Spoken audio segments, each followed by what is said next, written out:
अनुदान घोटाळ्याला धक्का, 2 साथीदार अटकेत, 3 दिवसाची पोलीस कोठडी. ई-पंचनामा पोर्टलचा गैरवापर, 5 गावातील बोगस शेतकरी, 34 आरोपी जेरबंद.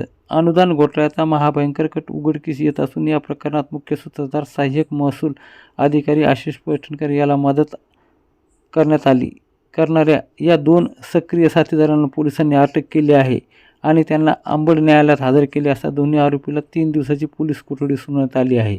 अटक करणाऱ्या आरोपीची नावे किशोर धोंडेबा थोरात, वय वर्ष 35, राहणार शिवाजीनगर घनसावंगी.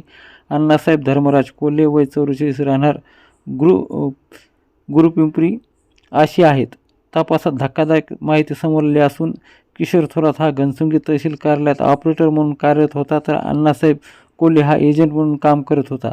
दोघांचाही घोटाळ्यात सक्रिय सहभाग असल्याचे निष्पन्न झाल्याने त्यांना गुन्ह्यात अटक करण्यात आली आहे.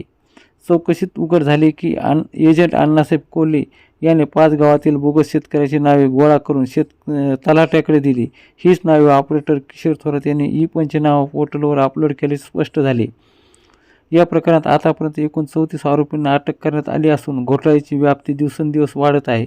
मुख्य आरोपी पैठणकरच्या संपर्कात अनेक एजंट कार्यरत असल्याची माहिती समोर आली असून त्याचा शोध घेण्याचे काम वेगाने सुरू असल्याची माहिती तपासी अधिकारी आर्थिक गुन्हे शाखेचे सहाय्यक पोलीस निरीक्षक मिथुन घुगे यांनी दिली आहे. तर सरकारी यंत्रणेचा गैरवापर करून कोट्यावधीच्या अनुदानावर डल्ला मारणाऱ्या टोळीचा पर्दाफाश सुरूच असून पुढील अटक सत्रामुळे आणखी मोठे धक्के बसण्याची शक्यता आहे.